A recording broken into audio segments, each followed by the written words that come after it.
Hello and welcome to Computology Academy. बहुत सारे students का ये क्वेश्चन आ रहा था। Most of them they are asking कि सर, हम लोग एग्ज़ाम की तैयारी जो है वो जॉब करते हुए कर सकते हैं कि नहीं। हमारा 8 से 5 का शेड्यूल चलता है, 10 से 6 का शेड्यूल चलता है, या बहुत सारे ऐसे अलग-अलग शेड्यूल्स थे। तो ऐसी परिस्थिति में 2-3 चीज़ें आप लोगों को जानने की ज़रूरत है कि प्रिपरेशन के लिए 3 चीज़ों का बहुत ही ज़्यादा इम्पोर्टेंस है। फर्स्ट ऑफ ऑल आपकी स्टडी मटेरियल, सेकंड एक प्रॉपर गाइडेंस, और थर्ड आपकी एफर्ट। और ये तीनों इक्वली मैनेज करने पड़ेंगे आपको। तीनों का इक्वल इम्पोर्टेंस है। ऐसा नहीं है कि मैंने आपके एफर्ट को बाद में वहाँ पर मेंशन किया है तो आपकी एफर्ट ज़्यादा इम्पोर्टेंस नहीं रखती है। आफ्टर ऑल प्रिपरेशन आपको करना है, एग्ज़ाम्स आपको क्लियर करने हैं। तो ऐसी परिस्थिति में आप ही को ये ध्यान देना पड़ेगा कि आपकी एफर्ट प्रॉपर होनी चाहिए, आपको गाइडेंस प्रॉपर मिल रहा है कि नहीं मिल रहा है, आपकी जो पाथवे है, अप्रोच है, आप किस रास्ते चल रहे हैं, अपने प्रिपरेशन को किस तरह से आगे बढ़ा रहे हैं, ये सही है कि नहीं। दिशा निर्देश बहुत ही महत्व रखते हैं, क्योंकि स्टडी मटेरियल की अगर हम लोग बात करें तो किसी भी एग्ज़ाम के प्रिपरेशन में स्टडी मटेरियल इतने ज़्यादा हैं कि अगर आप पढ़ना चालू करें तो हर एक मटेरियल एक बार भी पढ़ते-पढ़ते आपके 3-4 साल आराम से निकल जाएँगे। तो यहाँ पर स्मार्ट वर्क करना बहुत ज़रूरी है, सेलेक्टिव रहना बहुत ज़रूरी है। आफ्टर ऑल इस रेस में क्या है कि आपको कोई एक फिक्स परसेंटेज ऑफ मार्क्स नहीं चाहिए, ठीक है? आपको चाहिए क्या कि आप रेस में सबसे आगे रहें। अगर 100 मार्क्स का मान लीजिए सपोज़ दैट ओके ये एग्ज़ाम है और उसमें बाकी सारे जो लोग हैं, उनके अगर 5 नंबर ही आ रहे हैं और आपके 6 आ रहे हैं, तो आप सबसे आगे हो। तो ये चीज़ें होनी चाहिए। तो इसमें स्मार्ट वर्क का ज़्यादा इम्पोर्टेंस है और आपके एफर्ट का ज़्यादा इम्पोर्टेंस है। एग्ज़ाम किस तरह से आगे बढ़ रहा है, क्या उसकी ट्रेंड चल रही है, किस तरह के क्वेश्चन्स आ रहे हैं, किस तरह से उसमें लिखना है, राइटिंग स्किल वगैरह, इन सब चीज़ों पे ध्यान देने की ज़्यादा ज़रूरत है। अगर हम लोग बात करें कि यहाँ पे टाइम की, जैसा कि सभी लोग कह रहे हैं, जो भी वर्किंग पर्सन हैं, जो भी वर्किंग स्टूडेंट्स हैं, चाहते हैं कि हम प्रिपरेशन करें, लेकिन वहाँ पर उनके आड़े आ जाता है कि सर हमारा शेड्यूल ऐसा है, कि 5 ड्यूटी करनी पड़ 8 से 5 ड्यूटी करनी पड़ती है, 10 से 6 है, किसी की नाइट शिफ्ट है। तो ओवरऑल अगर हम लोग बात करें, तो यहाँ पर कोई हार्ड एंड फास्ट ऐसा कोई रूल है नहीं कि आपको डाई हार्ड सिर्फ बैठकर प्रिपरेशन ही करना है तभी आपकी एग्ज़ाम्स निकलें। अगर यूपीएससी की बात करें, तो बहुत सारे ऐसे भी स्टूडेंट्स हैं जो कि ऑलरेडी किसी न किसी जॉब में रहते हुए, या फिर आप लोग देखते हैं कि कोई स्टूडेंट अगर क्लियर कर रहा है एग्ज़ाम तो वो पहले आईआरएस में सर्व कर रहा है, उसके बाद उसने आईएएस क्रैक किया। तो ऐसे भी स्टूडेंट्स हैं जो कि ऑलरेडी एक हेक्टिक जॉब में हैं, उसके बाद भी वो एग्ज़ाम्स क्लियर कर रहे हैं। तो आफ्टर ऑल आप लोगों को ये समझना चाहिए कि जो लोग सिर्फ़ प्रिपरेशन के लिए बैठे हुए हैं, सिर्फ़ प्रिपरेशन कर रहे हैं, वो नहीं क्लियर कर पा रहे हैं। लेकिन जो जॉब में है, जॉब को मैनेज करते हुए उसके साथ यहाँ पर एग्ज़ाम को क्लियर कर रहे हैं, तो कुछ तो बात होगी उनमें। तो यहाँ पर फैक्टर ये है कि आपकी पाथवे, आपका अप्रोच एग्ज़ाम की तरफ कैसा है? आप क्या स्टडी मटेरियल यूज़ कर रहे हैं? आप कितना एफ़र्ट दे रहे हैं? सिंपली किताबों के साथ बैठने से आपकी प्रिपरेशन नहीं होती। प्रिपरेशन इस तरह से होगी कि आप जब किताबों के साथ बैठ रहे हैं और जब आपने किताबें बंद की, के बाद जब आप उठे हैं, तो आपका आउटपुट कितना है? आपने कितनी पढ़ाई की? इफ़ेक्टिवली आपने कितना वर्क किया? सिर्फ़ टाइम पास करने से, ज़्यादा टाइम तक किताबों के साथ बैठने से प्रिपरेशन नहीं होता है। और यहाँ पर ऐसा भी नहीं है कि जो लोग सिर्फ़ प्रिपरेशन करने के लिए बैठे हुए हैं, सिर्फ़ प्रिपरेशन पे ध्यान दे रहे हैं, वो लोग कुछ ज़्यादा समय दे रहे हैं प्रिपरेशन के। वो लोग भी इफ़ेक्टिवली अगर हम लोग देखें तो 5 से 6 घंटे से ज़्यादा की पढ़ाई नहीं कर पाते। 5 से 6 घंटे के बाद क्या हो जाता है कि किसी भी स्टूडेंट के लिए वो मोनोटोनस हो जाता है और हर स्टूडेंट की एक होती है कैपेसिटी एसिमिलेट करने की, कोई भी चीज़ को अपने अंदर दिमाग में डालने की, उसको कंज़्यूम करने की और उसकी लिमिटेशन होती है। अगर कोई बहुत मेहनती है, बहुत ज़्यादा एफर्ट दे रहा है, तो वो हार्डली 8 घंटे पढ़ लेगा।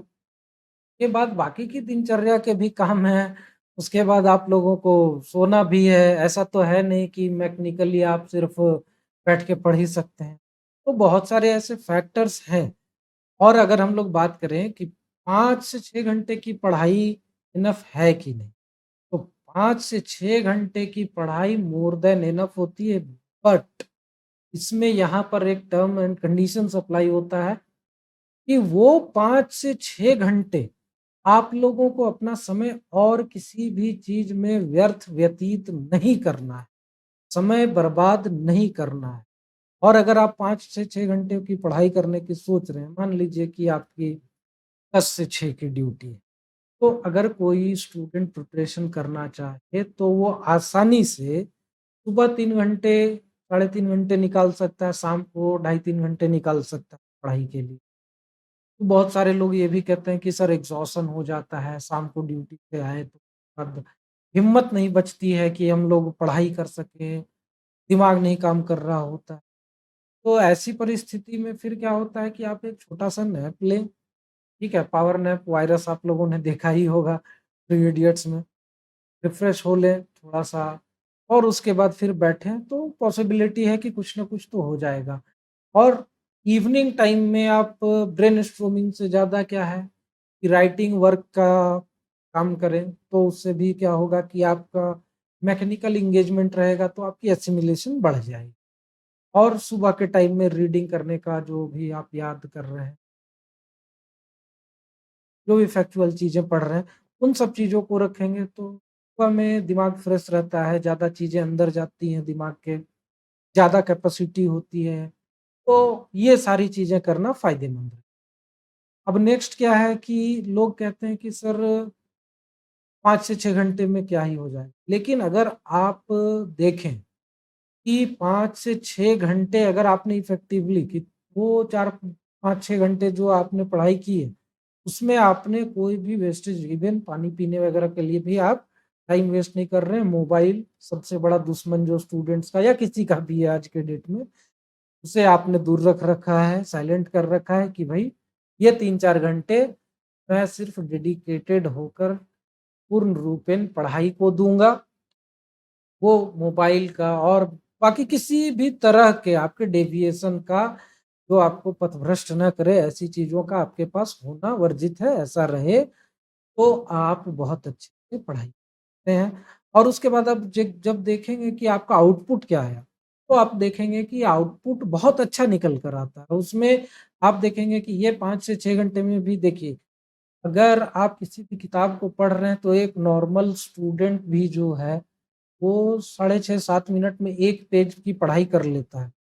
और इसमें अगर हम लोग देखें, अगर 7 पेज का भी 7 मिनट पर पेज भी लेकर चलें, तो आप देखेंगे कि 1 घंटे में कोई भी स्टूडेंट आराम से 8 पेज पढ़ सकता है। अगर आप 5 घंटे का एवरेज लेकर चलें तो 40 पेजेज़ की रीडिंग हो जाती है। 40 पेजेज़ की रीडिंग कम नहीं होती है। इस तरह से जो किताबें हैं, मटेरियल है, 250 पेज की है, तो आप 4 से 5 दिन में खत्म कर लेंगे। यानी कि महीने भर में आपके 5 से 6 स्टडी मटेरियल बुकलेट खत्म हो जाएँगे। यानी कि आप समझ सकते हैं कि महीने भर में अगर आपके किसी दिन थोड़ा एफिशिएंसी कम भी रहा, तो आप 1000 पेजेज़ की स्टडी खत्म कर सकते हैं, जो कि एक बहुत अच्छा एवरेज है। लेकिन यहाँ पर क्या है, एक्सक्यूज़ेज़ नहीं होने चाहिए कि आज थोड़ा ये लग रहा है, आज वो लग रहा है, आज मूड नहीं हो, आज सुबह उठ नहीं पाए। डेडिकेशन और डिसिप्लिन सबसे ज़्यादा नेसेसरी चीज़ है अगर आप जॉब करते हुए या ऐसे भी, ऐसा नहीं है कि जो लोग सिर्फ़ प्रिपरेशन करने के लिए बैठे हैं, तो उनके पास बहुत ज़्यादा लग्ज़री है टाइम की। उनके पास भी वही क्रंच है टाइम का, क्योंकि देखिए उनको बाकी की दिनचर्या की चीज़ें भी सँभालनी हैं। लेकिन यहाँ पर क्या होगा कि आपके पास स्कार्सिटी ऑफ टाइम है ना, तो एक चीज़ आप देखेंगे कि जो चीज़ें लोगों के पास कम होती है, उसे बहुत सँभाल कर और बहुत तरीके से इस्तेमाल। तो अगर आप जॉब के साथ प्रिपरेशन कर रहे हैं, तो आपकी एफिशिएंसी और ज़्यादा निकल कर आएगी।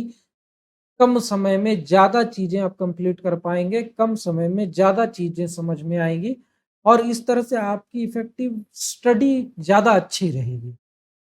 इसीलिए ऐसा कुछ नहीं है कि कोई डेडिकेटेड सिर्फ़ प्रिपरेशन के लिए बैठा है तो उसी का एग्ज़ाम क्लियर होगा। जो जॉब के साथ प्रिपेयर करना चाह रहे हैं उनका प्रिपरेशन कुछ कम रह जाता है या वो लैग करते हैं, पीछे रह जाते हैं, ऐसी कोई बात नहीं है।